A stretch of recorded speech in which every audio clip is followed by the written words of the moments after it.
Gente hermosa, ¿cómo está? Acá estamos en esta presentación que corresponde al tema número 4, que es asistencia respiratoria mecánica.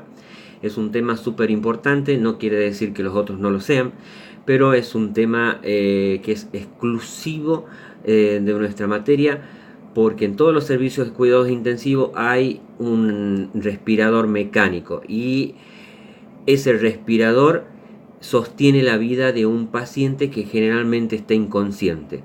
Por lo tanto, tenemos que conocer todo lo básico de lo que es el tema de asistencia respiratoria mecánica, sus pasos y los cuidados de cada uno de estos pasos.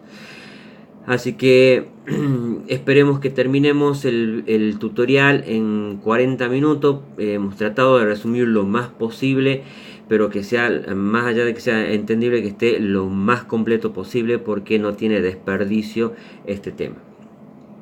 Bueno, vamos a salir de acá para poder apreciar mejor las placas y empezamos con asistencia respiratoria mecánica. Acá, cuando hablamos nosotros del respirador, o sea, hablamos de la ventilación mecánica, tenemos que decir que la ventilación mecánica es una técnica. Es una técnica, obviamente, que no da lugar a duda, que es de gran utilidad en el tratamiento para un alto porcentaje de pacientes que están en peligro de vida y tienen la función respiratoria comprometida. Pero bueno, hay que ver la cara de la otra moneda, porque al mismo tiempo es un procedimiento agresivo y por lo tanto no está exento de complicaciones. La asistencia respiratoria invasiva, o también se la puede llamar ventiloterapia, es un procedimiento complejo que intenta sustituir la función mecánica del aparato respiratorio y que permite el intercambio gaseoso alveolar, incluyendo un sistema de oxígeno que está incorporado dentro del respirador. El ventilador es un dispositivo de respiración de presión negativa y positiva, a través del cual se conservan las respiraciones durante periodos que pueden llegar a ser bastante prolongados. El concepto de la asistencia respiratoria invasiva sería el siguiente, que es la ventilación mecánica. Es una estrategia terapéutica que consiste en asistir mecánicamente la ventilación pulmonar espontánea cuando ésta es inexistente o es ineficaz para la vida. Después de esto tenemos lo que son los signos y síntomas que evidencian la necesidad de la asistencia respiratoria mecánica. En primer lugar vamos a tener la hipoxia. Vamos a tener una frecuencia respiratoria en adultos que están en bradipnea franca, o sea, menos de 12 minutos, en taquipnea franca mayor a 35 frecuencias respiratorias por minuto. Vamos a ver dentro de las características de la respiración según la profundidad de las respiraciones, porque estas pueden ser muy profundas, muy pronunciadas, o podemos apreciar como una depresión del sistema respiratorio. También podemos ver que en el paciente se nota la cianosis, que hay una presión arterial de oxígeno que es menor a 50 milímetros de mercurio, a pesar de que el paciente se le está dando una cantidad de oxígeno al 60%. Esto quiere decir PaO2 menor a 50 minutos de mercurio con una FiO2 de 60. Quiere decir que el paciente, que a pesar que yo le estoy dando una oxigenoterapia con una máscara de Venturi, con un concentrador de oxígeno al 60%, a pesar que yo le estoy dando una concentración altísima de oxígeno, a pesar de eso, el paciente no llega a un 50 milímetros de mercurio de la cantidad de oxígeno arterial en sangre. ¿Qué más? Vamos a tener una presión arterial de dióxido de carbono mayor a 50 milímetros de mercurio con un pH de 7,25, es decir, acidosis. Tenemos una fuerza inspiratoria negativa menor a 25 centímetros de agua. Y las indicaciones clínicas, eso eran, recordemos, esto eran los signos y síntomas, son los signos y síntomas. Repasando: hipoxia, frecuencia respiratoria elevada, disminuida, la profundidad de las respiraciones, cianosis, hay una alteración en los gases arteriales que me está mostrando ya una acidosis y una fuerza inspiratoria que es negativa. Las indicaciones clínicas, ¿cuáles serían? Una miosis, una confusión, somnolencia. También podemos ver dentro de las indicaciones clínicas la disminución de los reflejos tendinosos, un paciente que está en coma. ¿Qué más? Una enfermedad pulmonar obstructiva crónica, enfisema pulmonar, una bronquitis crónica, administración de depresores respiratorios, envenenamiento por monóxido de carbono o por medicamentos, un paro cardíaco, una lesión de tórax, una insuficiencia ventricular izquierda y edema pulmonar, enfermedades neuromusculares que comprometan la ventilación. ¿Qué más tenemos? Bueno, acá ya empezamos a hablar sobre la clasificación de los ventiladores. Se clasifican en dos categorías generales, ¿no? Y que son ventiladores de presión positiva y ventiladores de presión negativa. Los ventiladores de presión positiva, acá dice la placa que estos ventiladores inflan los pulmones al ejercer presión positiva en las vías aéreas. Esto requiere intubación o traqueotomía y así obliga a los alvéolos a expandirse durante la inspiración. La expiración ocurre de manera pasiva. Tenemos los ventiladores controlados por presión, los ventiladores controlados por volumen y los ventiladores que son cronometrados. Estos son ventiladores de presión negativa que no son muy prácticos y están en desuso prácticamente. Lo que no quita que existan todavía. Pero lo que nosotros usamos son los ventiladores de presión positiva. Estos ventiladores de presión negativa ejercen presión negativa en la parte externa, en la parte tóraco-abdominal, no requiere la intubación de las vías aéreas y es muy utilizado en aquellos pacientes que requieren ventilación domiciliaria. También es conocido como el famoso pulmón de acero. Las modalidades respiratorias. En este apartado vamos a describir todas las modalidades y nos vamos a referir a las modalidades de ventilación con presión positiva, que son aquellas que creando una presión externa dirigen aire al pulmón. ¿Y cuáles pueden ser? Yo voy a tener un modo que es el modo mandatorio y el espontáneo. Dentro de los mandatorios tenemos la controlada, tenemos la asistida y tenemos la mixta. Acá no se nota bien porque me está tapando este corchete, pero acá dice controlada, acá dice asistida y acá dice dual o mixta. La controlada es aquella ventilación controlada por volumen o aquella que es controlada por presión. Ya vamos, porque acá ya como que nos empezamos a trabar un poquito y después nos perdemos. Acá entonces tenemos una modalidad mandatoria que puede ser controlada. Esta controlada a su vez puede ser por ventilación controlada por volumen o ventilación controlada por presión.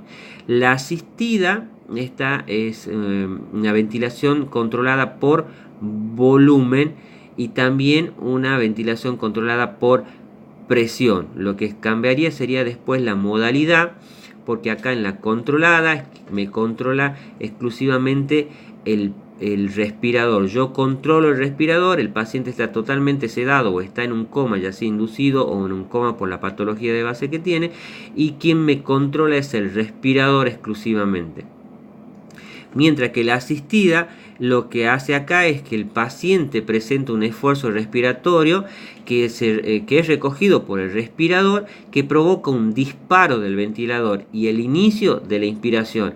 Es decir, que en el asistido el paciente tiene un impulso, tiene un estímulo que lo recibe el respirador y este genera el inicio del ciclo. Y después tenemos lo que es la dual o mixta, que me puede tomar las dos, tanto controlada como asistida.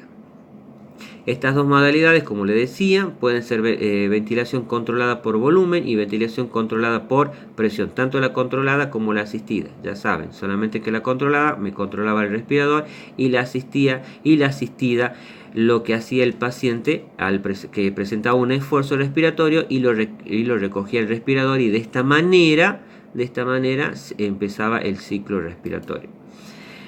Entonces, controlada sustituye totalmente la función ventilatoria del paciente, como les dije, independientemente del esfuerzo que el paciente realice. La asistida, el paciente presenta un esfuerzo respiratorio recogido por el respirador que provoca un disparo en el ventilador y el inicio de la inspiración. El inicio y el fin de la inspiración puede regularse por varios parámetros que determina el tipo de modalidad. Tengo la modalidad controlada, la modalidad de la ventilación controlada por volumen, que es cuando se alcanza un volumen corriente determinado o un tiempo inspiratorio determinado, se cierra la válvula inspiratoria y se abre la expiratoria. La medición será el resultado del producto del flujo inspiratorio y el tiempo determinado. El ciclo se regula por volumen o por tiempo. Esto hace referencia a la cantidad del volumen que se administra al paciente, que se puede regular tanto por volumen o por tiempo. Después tenemos la ventilación controlada por presión. Es un modo de ventilación limitado por presión, como le dice la palabra, y ciclado por tiempo.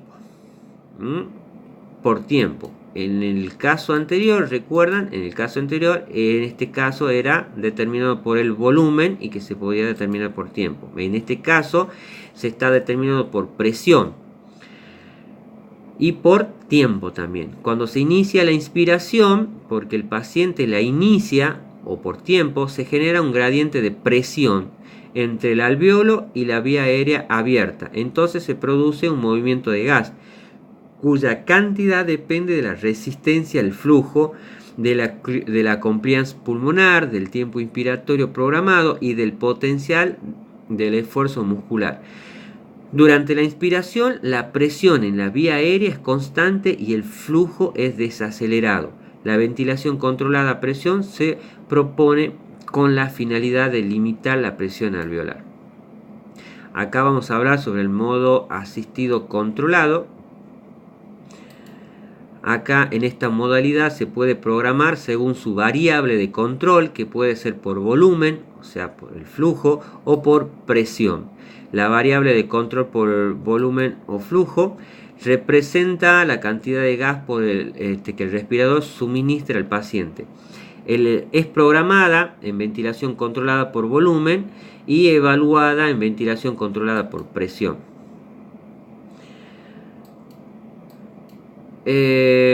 Acá tenemos el modo asistido controlado, que es la variable de control por presión. Representa la fuerza necesaria para vencer la impedancia del flujo de gas dentro del respirador, la vía aérea, el pulmón y el tórax, por encima de su valor basal de fin de expiración. Es programada en ventilación controlada por presión y evaluada por ventilación controlada por volumen. Después tenemos acá tenemos el modo espontáneo, o PSB. La ventilación con presión de soporte es una modalidad asistida limitada por presión y ciclada por flujo. Entonces, limitada por presión y ciclada por flujo, que modifica el patrón ventilatorio espontáneo, es decir, disminuye la frecuencia respiratoria y aumenta el volumen circulante. En este caso, el ventilador suministra ayuda a la ventilación que está programada a partir del nivel de presión de soporte. Esta presión se mantiene constante durante toda la inspiración, pero durante toda la inspiración y de forma paralela, el flujo disminuye progresivamente hasta que alcanza el nivel que indica el inicio de la expiración. En este caso, en esta modalidad de soporte, es la que más se usa, es ampliamente usada, ya que permite sincronizar la actividad respiratoria del paciente con el ventilador al responder los cambios de la demanda ventilatoria del paciente. Además de esto, tiene otra ventaja, que es la que que es la ventaja de preservar el trabajo respiratorio y reduce la necesidad de sedación y facilita por lo tanto la desconexión de la ventilación mecánica. Después tenemos lo que es el modo espontáneo, ventilación por presión de soporte. La ventilación con presión de soporte es una modalidad asistida, limitada por presión y ciclada por flujo, y que modifica el patrón ventilatorio espontáneo, es decir, disminuye la frecuencia respiratoria y aumenta el volumen circulante. Se inicia con el esfuerzo inspiratorio espontáneo del paciente. El respirador presuriza el circuito y suministra el flujo inspiratorio alto. A ver, continuemos con esto. El manejo de la vía aérea. Vamos a lo que nos interesa a nosotros. Esta técnica dice que conlleva 3 pasos sucesivos desde su instauración hasta su retirada. ¿Cuáles son estos? Lo que es la intubación, la ventilación y la extubación. Repetimos, entonces acá conlleva 3 pasos. ¿Cuáles son? La intubación, que vamos a ver ahora, lo que es la ventilación y lo que es la extubación. En la intubación está indicada en aquellas situaciones en las que existe insuficiencia respiratoria grave o existe un riesgo elevado de tenerla, como es en el caso del shock, el edema cerebral, la hipertensión endotraqueal, etc. Bien, la intubación. Puntos a tener en cuenta para la intubación: el nivel gasométrico, la vía de elección puede ser orotraqueal, nasotraqueal o la traqueostomía, y los elementos necesarios para la intubación.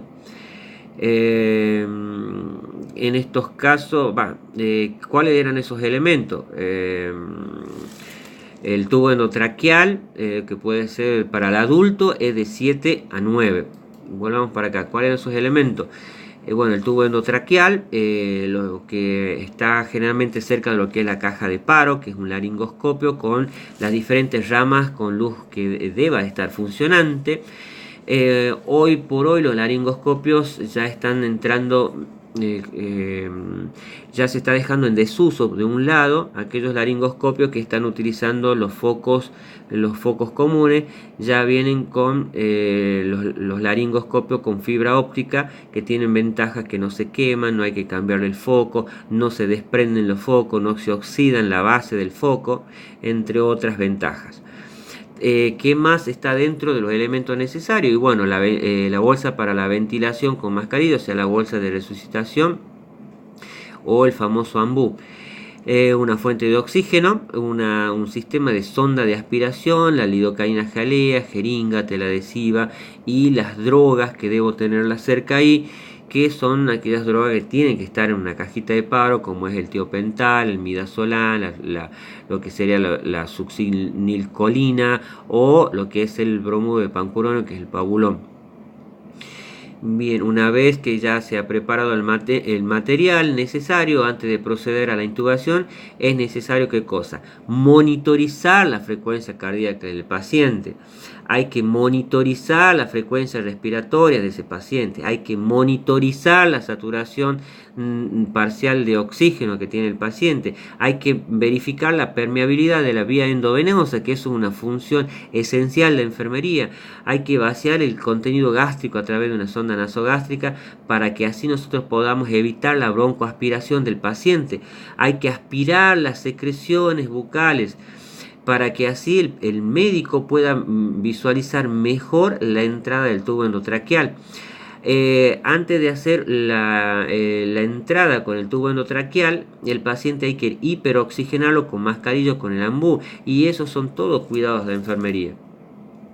Durante la ventilación, bueno, acá los pasos a tener en cuenta para la ventilación: hay que conectar a la fuente de energía, hay que seleccionar la modalidad de trabajo, hay que fijar la frecuencia respiratoria de 18 a 20 por minuto, hay que seleccionar el volumen minuto, hay que fijar la fracción de inspiración de oxígeno, hay que fijar el nivel de presión expiratoria residual, hay que fijar el nivel de presión expiratoria máxima dependiendo de la patología, sin superar los 30 centímetros cúbicos de agua, hay que fijar los límites de alarma según los parámetros fijados.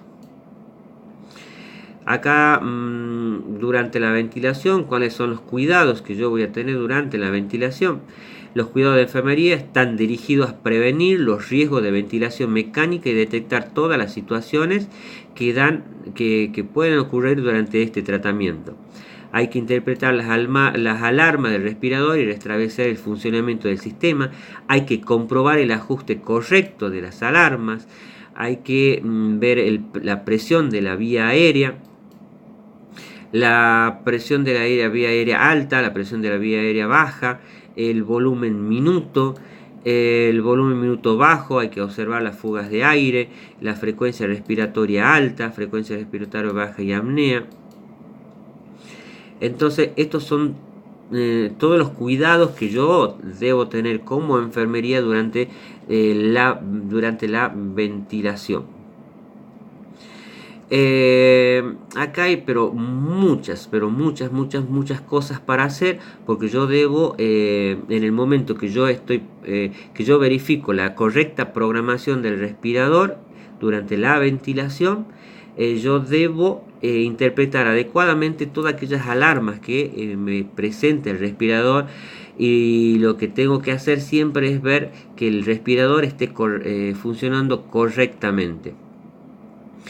Lo que es el tema de las alarmas me es de vital importancia, porque recordemos que el paciente va a estar intubado, generalmente está en coma, ya sea inducido farmacológicamente o porque así la patología lo está dictando, y este paciente no va a tener manera de avisar que hay algún tipo de alteración. Por lo tanto, el respirador es el que me va a decir si hay algún tipo de alteración. Por lo tanto, las alarmas deben estar en su correcto funcionamiento.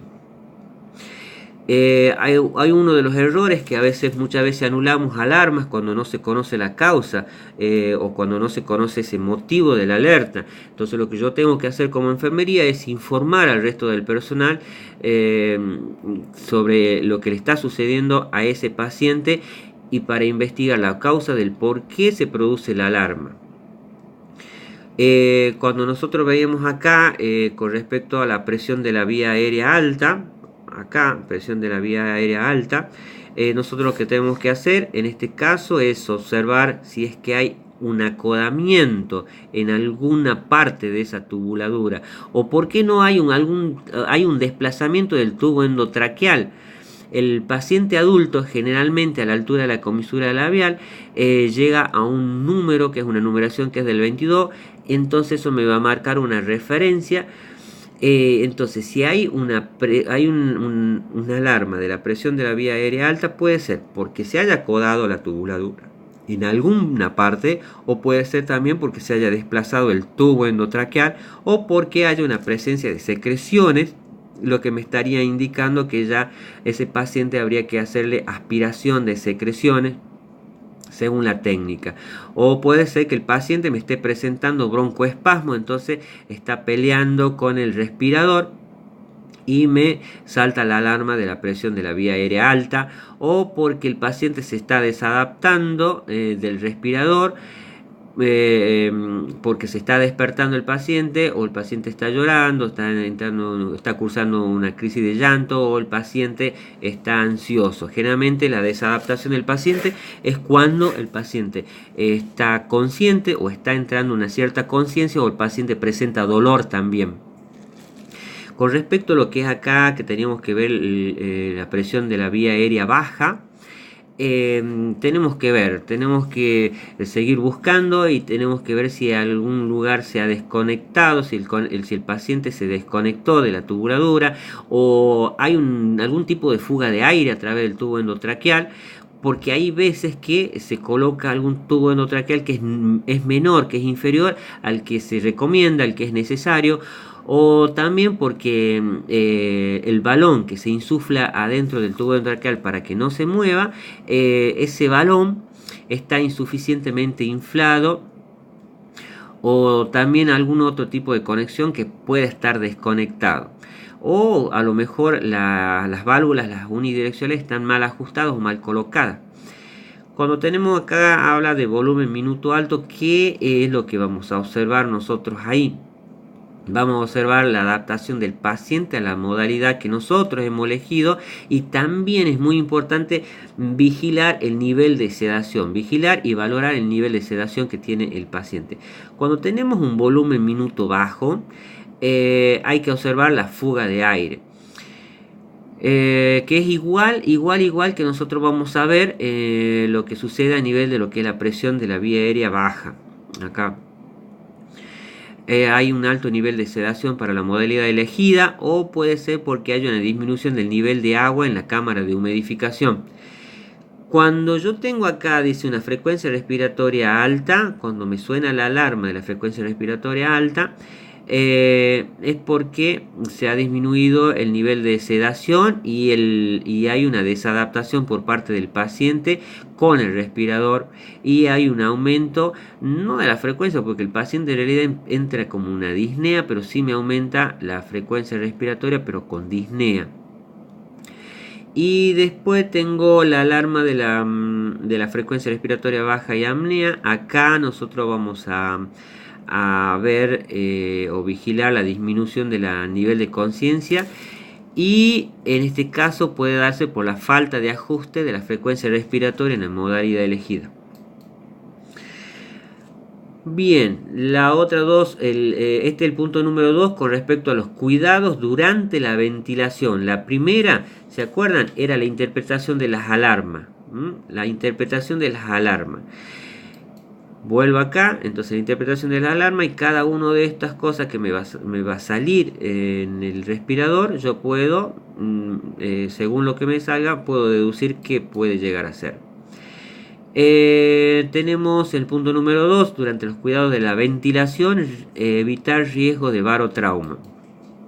¿Qué tengo que hacer? Vigilar el nivel de presión pico, vigilar la adaptación del paciente al respirador, ventilar con ambú ajustando la válvula de presión positiva, evitar el riesgo de hiperventilación o hipoventilación. En este caso, ¿qué voy a hacer? Acá volvemos, sí, porque está bastante incompleto, bastante reducido, y por ahí me acuerdo de algunas cosas y digo, son importantes, no puedo dejar pasar algunas cosas. Por ejemplo, en este caso, para evitar el riesgo de barotrauma, lo que yo tengo que hacer es observar fugas. Lo que tengo que hacer principalmente es vigilar el volumen que se le está dando a ese paciente, el volumen corriente inspirado y el volumen corriente expirado.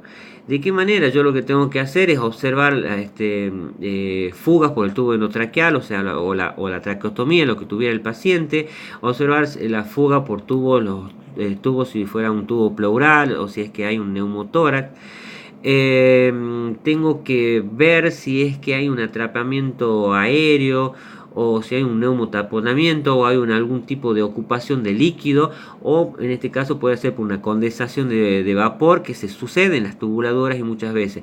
Es más, los respiradores tienen algo que se llama trampa de agua, en donde cae, donde la condensación, esto lo que evita es que se reducir la condensación dentro de lo que es la tubuladura, pero sin embargo, a pesar de esto, no queda exento que la tubuladura siga condensándose.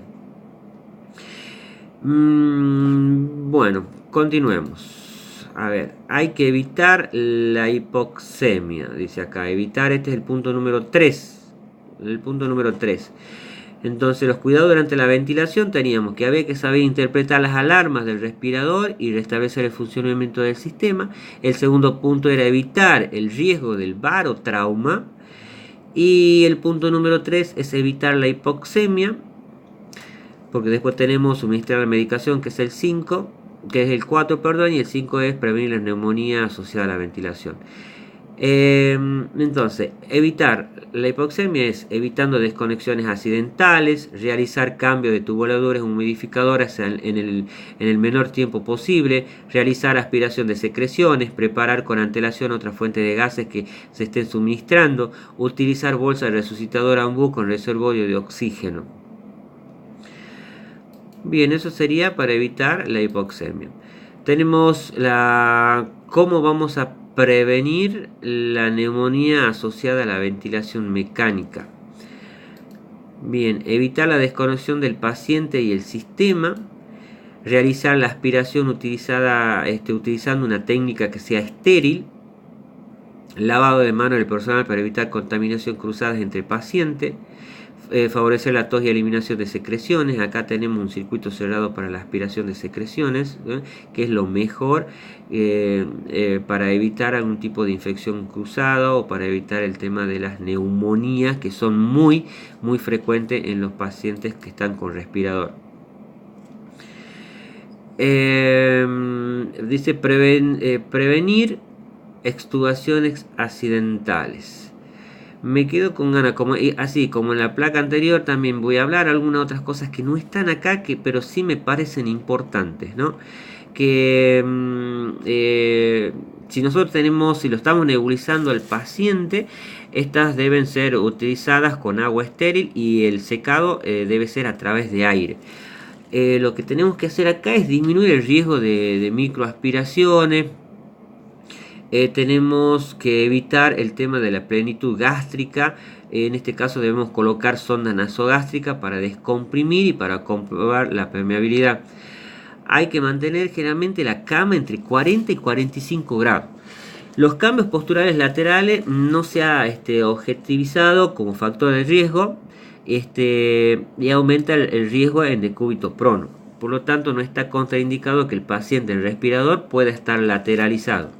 De hecho, en algunos servicios he visto que los pacientes con respirador lo ponen en decúbito ventral, es decir, boca abajo. Y bueno, realizar, como decía, lavarse las manos correctamente, favorecer la tos, la eliminación de secreciones en este paciente. Prevenir extubación accidental, fundamental, es una de las grandes complicaciones que a veces tenemos en las unidades de cuidado intensivo. Acá lo que tenemos que hacer es fijar la nariz o la boca según el protocolo de cada unidad, fijar las tubuladuras con sistemas articulados o por medio de cinta de tela adhesiva a la cama del paciente, fijar el respirador a la cama con los tapones de seguridad, cambiar la fijación cuando presente reblandecimiento de la tela adhesiva. Hay que prevenir las úlceras por decúbito. Eso es un cuidado de enfermería y responsabilidad directa nuestra, porque este paciente hay que rotarlo cada 2 horas, además que de la higiene de todos los días, que nosotros lo que tenemos que hacer en ese momento es favorecer, aparte de la higiene, los masajes más sobre las zonas de prominencia ósea. ¿Cómo voy a prevenir las úlceras por decúbito, aparte de lo que ya se está diciendo?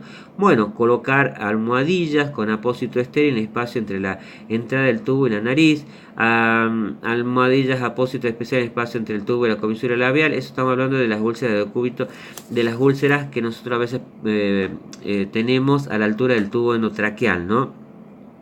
Que hoy en día ya se está dejando de lado porque se están usando los protectores, que son unos protectores para o fijadores de tubos endotraqueales, que son como unas bandas generalmente de plástico, que vienen con unas ciertas almohadillas para ser colocado el tubo endotraqueal y va hasta la mitad de la boca. Estos protectores protegen de diente y protegen también las encías, mientras que mantiene el tubo del paciente abierto los dispositivos de reanimación y no necesitan ser retirados para la colocación de fijador de tomas. A ver, cuidados generales en la asistencia respiratoria mecánica. Tenemos básico, fundamental, la monitorización cardíaca, gasometría arterial antes y después de la conexión, posición semi-Fowler, mantener permeables las vías aéreas, realizar aspiración de secreciones cada vez que lo considere necesario y seguir una técnica. Lo que sí hay que hablar del tema de la aspiración de secreciones, que nunca un personal de enfermería debe hacerlo solo. Para hacerlo de manera efectiva tiene que hacerlo con un compañero de trabajo o que alguien les colabore, que sea el personal de salud, puede ser el médico, por ejemplo. La longitud del tubo y posición de la manguera debe ser lo más corto posible. El protector para prevenir mordeduras del tubo protege los dientes y las encías. y fundamental tratar de evitar las infecciones.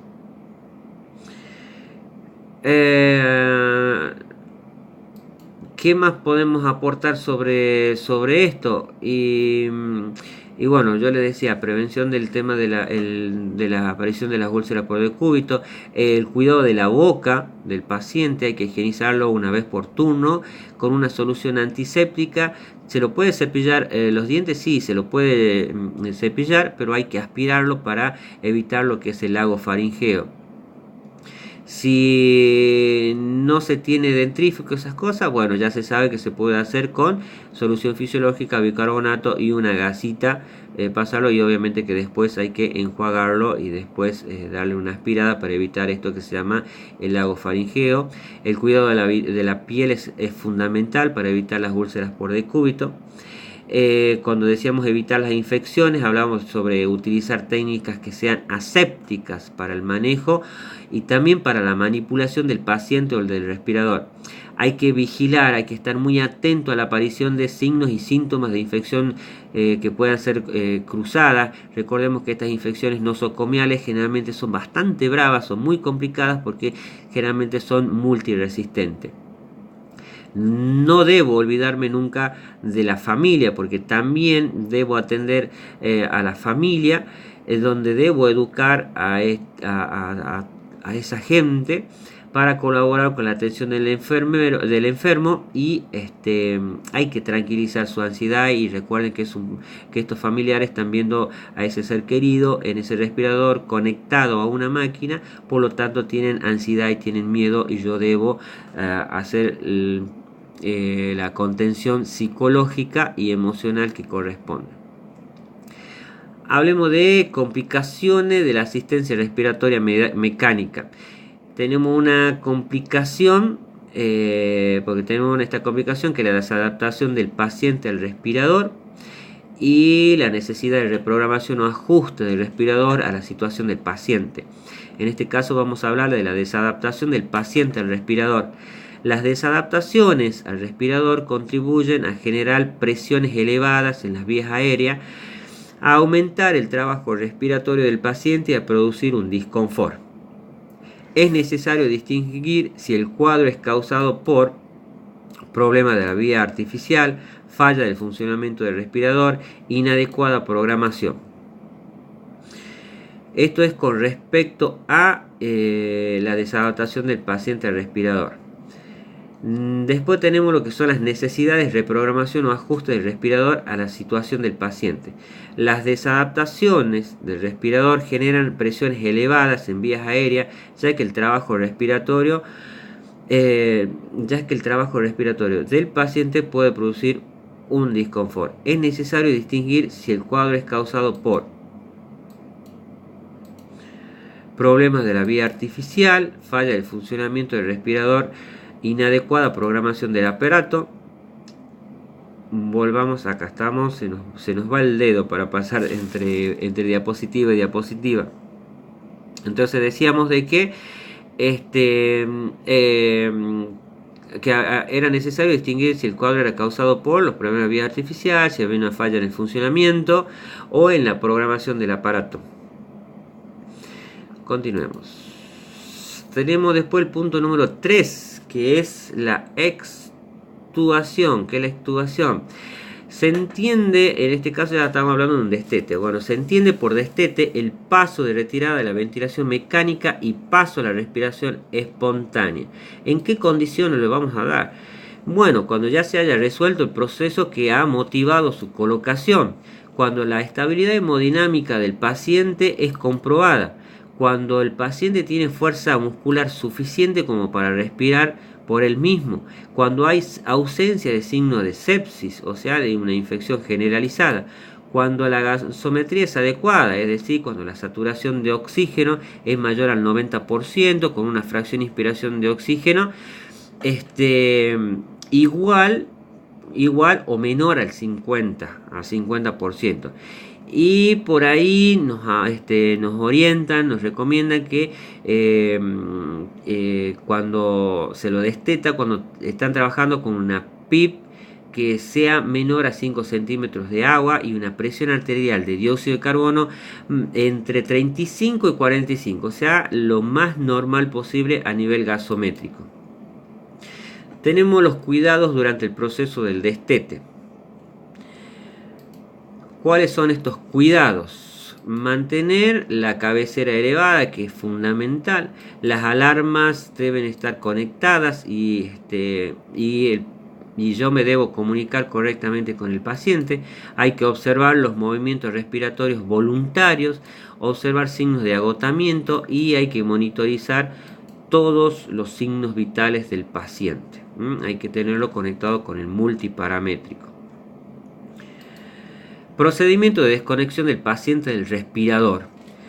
Acá, ¿qué vamos a hacer? Vamos a suspender en primera instancia la sedación y los relajantes musculares para que así pueda estar consciente el paciente y podemos medir el sensorio del paciente y además que nos pueda llegar a colaborar. Y de esta manera vamos a saber si el paciente puede respirar correctamente y el paciente nos va a colaborar para ver si el destete es viable o no. La posición es la de semisentado. Hay que hacer aspiración endobronquial y orofaringea. Hay que desinflar el balón. Hay que retirar la fijación del tubo con movimiento suave, rápido y seguro. Hay que ventilar manualmente, ya sea con una mascarilla o con una bigotera. Realizar controles posteriores, por ejemplo la gasometría arterial, rayo X de tórax. Ya estamos recomendando un inicio de la dieta oral y en este tipo de paciente hay que tener una vigilancia intensiva porque es un paciente convaleciente todavía en estado crítico, por lo tanto debo vigilarlo de manera cercana. Y hay que hacer un registro de intervenciones en la hoja de enfermería. Todo aquello que se haga sobre el paciente se debe registrar. Después hablamos, acá ya terminamos lo que es la asistencia respiratoria invasiva. Ahora hablemos algo sobre ventilación no invasiva. La ventilación no invasiva tiene como objetivo suministrar una ventilación artificial sin la necesidad de intubación endotraqueal, a diferencia de lo que es la ventilación invasiva. Se aplica mediante una máscara facial, así como muestra acá la imagen, que está sujeta al paciente ya sea por un arnés o por algún sistema de fijación, para que de esta manera se pueda evitar las fugas y está conectado a un circuito a través de un circuito a un ventilador. Se dispone de una gran variedad, en este caso, de equipos y dispositivos que tienen diferentes connotaciones tecnológicas y tiene múltiples aplicaciones clínicas y en muchos ámbitos. La ventilación no invasiva será eficaz si, además de estar correctamente indicada, se consigue la colaboración del paciente y además se cuenta con un personal suficientemente preparado y con el interés y el conocimiento adecuado para la técnica y que se pueda manejar de manera correcta la ventilación invasiva. Entonces, esto eran si va a ser efectiva, los objetivos de la ventilación no invasiva. ¿Cuáles van a ser los objetivos? Los objetivos son aumentar la ventilación alveolar y evitar la intubación endotraqueal. Fundamental. Asegurar el confort del paciente, aliviar la sensación de disnea, conseguir una disminución de la frecuencia respiratoria y mantener la estabilidad hemodinámica. Acá habla sobre las complicaciones. Una de las complicaciones es la intolerancia de la máscara. La aparición de lesiones por presión debido a la máscara, la posibilidad de presentar aerofagia. Otra complicación, por ejemplo, la limitación más frecuente son las intolerancias de la máscara, la presencia de fuga, alteraciones de la conciencia. ¿Qué más? Dificultades para dormir, como dice acá, sensación de angustia, agitación. Así que son varias las complicaciones. ¿En qué caso está indicado? En patologías pulmonares restrictivas, hipoventilación de origen central, síndrome de apnea del sueño, en los EPOC de origen central, extubación precoz, una neumonía, insuficiencia cardíaca y congestiva. Las contraindicaciones, la ventilación no invasiva, porque esto también tiene contraindicaciones. ¿En qué paciente no lo voy a realizar? ¿En qué paciente no lo voy a realizar? En un paciente con paro cardiorrespiratorio, en el caso de una inestabilidad hemodinámica, en el caso de una encefalopatía grave con un Glasgow menor a 10, en el caso de una hemorragia digestiva alta, en el caso de una cirugía facial o una cirugía digestiva reciente, en el caso de una deformidad o traumatismo facial, o en el caso de una obstrucción de la vía aérea alta, en el caso de una incapacidad de expectorar las secreciones, o en el caso de un alto riesgo de aspiración. ¿Cuándo se va a interrumpir la ventilación invasiva? ¿En qué caso? Acá tenemos en el caso de una acidosis respiratoria, en el caso de una hipercapnia, en el caso de que hubiera una hipoxemia. Son los casos que yo voy a tener para interrumpir la ventilación. Si el paciente no muestra mejoría entre los 20 a 30 minutos, se suspende. Y ya terminando acá la presentación, los criterios para suspenderlo son: incapacidad para tolerar la máscara por dolor o disconfort, incapacidad para mejorar el intercambio gaseoso, en el paciente con riesgo de aspiración de secreciones por coma o por convulsiones, y también en el caso de que el paciente presente una obesidad mórbida, o en el caso de una angina estable o un infarto agudo de miocardio.